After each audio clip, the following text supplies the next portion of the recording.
Alors bonjour à tous, moi c'est Erwin, la chaîne c'est TechDaddy et aujourd'hui je vais vous présenter les 5 meilleurs jeux qui tournent sur votre vieux PC ou votre laptop démodé. Alors vous savez qu'aujourd'hui les jeux sont de plus en plus gourmands, ils nécessitent des processeurs et des cartes graphiques de plus en plus puissantes et de plus en plus de mémoire RAM et des disques durs SSD. Et donc nos vieux PC qui traînent à la maison ne sont plus capables de faire tourner ces jeux-là. Mais on est encore nombreux à n'avoir que ça sous la main. Moi aussi, mon PC, il date de la décennie précédente. J'ai un vieux PC qui date de 2014, mon laptop qui date de 2012, soit il y a 7 et 9 ans. Et voici 5 excellents jeux qui tournent parfaitement dessus.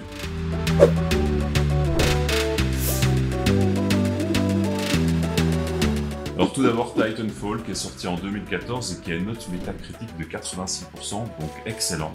Alors Titanfall c'est un FPS pas comme les autres, avec des mécaniques de jeu qui sont vraiment novatrices et qui l'étaient particulièrement à l'époque de sa sortie. Le jeu vous donne la possibilité de combattre en tant que pilote ou en tant que titan.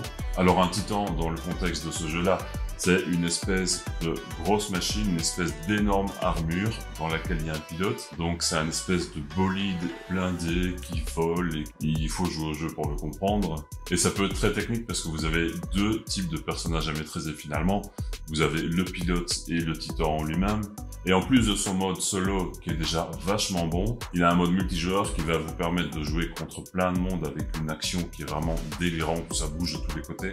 C'est vraiment un jeu que moi j'adore depuis sa sortie et qui tourne parfaitement sur mon vieux PC.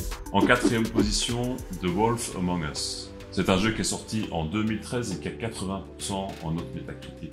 Alors le jeu est basé sur la célèbre série de bande dessinée Fable. The Wolf Among Us c'est une version très sombre, très mature, violente et brutale des personnages et des créatures de contes de fées et de légendes. C'est une série de 5 épisodes dans lesquels vous incarnez le grand méchant loup qui est le shérif de Fabletown. Alors parmi les 5 jeux que je vous présente aujourd'hui, c'est celui qui tourne le mieux finalement sur un vieux PC. Il nécessite vraiment pas grand chose pour tourner en pleine capacité et il est vraiment fun à jouer. En troisième position, j'ai mis Far Cry 3. Il est sorti en 2012 et il a une note de 88% sur Metacritic, ce qui est une excellente note. Alors, la série des Far Cry, vous connaissez, et moi personnellement je suis particulièrement fan de cette série parce que ça nous permet d'évoluer dans des environnements qui sont somptueux, souvent sur une île déserte, et en général avec un méchant qui est vraiment très charismatique. Alors je les ai tous adorés, sauf Far Cry Primal, qui était vraiment pas bon, mais sinon tous les autres je les ai vraiment adorés. Et particulièrement ce Far Cry 3 qui est vraiment très bon et qui tourne sur un PC quand même relativement ancien. Donc ça c'est vraiment cool. Avec mon vieux PC, je peux encore de temps en temps lancer une partie et prendre beaucoup de plaisir à jouer à celui-ci. Ce jeu va vous donner une grande liberté d'action dans un monde qui est finalement très ouvert. Et quand vous approchez d'un camp, vous pouvez décider de gérer l'action vraiment comme vous voulez. Soit de vous y aller doucement et vous essayez de pas vous faire repérer, soit de vous y aller comme un bourrin. C'est vraiment un petit peu comme vous le sentez. Toutes les approches sont bonnes. Alors, parfois, il faut être un peu plus malin que d'autres. Mais c'est vraiment un jeu avec lequel, à mon avis, vous allez vous éclater. En tout cas, moi, je m'éclate encore aujourd'hui avec celui-là. En deuxième position, j'ai mis Assassin's Creed Black Flag, sorti en 2013 et 84% sur Metacritic. Alors, je doute vraiment que ce soit très utile de vous présenter la série des Assassin's Creed. Vous la connaissez certainement déjà. Eh bien, le numéro 4, Black Flag, il était un petit peu différent des autres. Parce qu'il vous permet d'incarner un pirate dans les Caraïbes, rien à voir avec le film. Et donc vous incarnez un pirate dans les Caraïbes, vraiment à l'âge d'or de la piraterie. Et pour moi, Black Flag est un des meilleurs épisodes de la série des Assassin's Creed. Le jeu ne perd vraiment jamais de son rythme, de sa vitesse, il y a toujours de l'action, on s'y ennuie jamais. Et lui aussi, il tourne sur un vieux PC, que demander de plus? Et en première position, je vous ai mis un jeu clairement que j'ai pas besoin de vous présenter, c'est GTA V, Grand Theft Auto 5.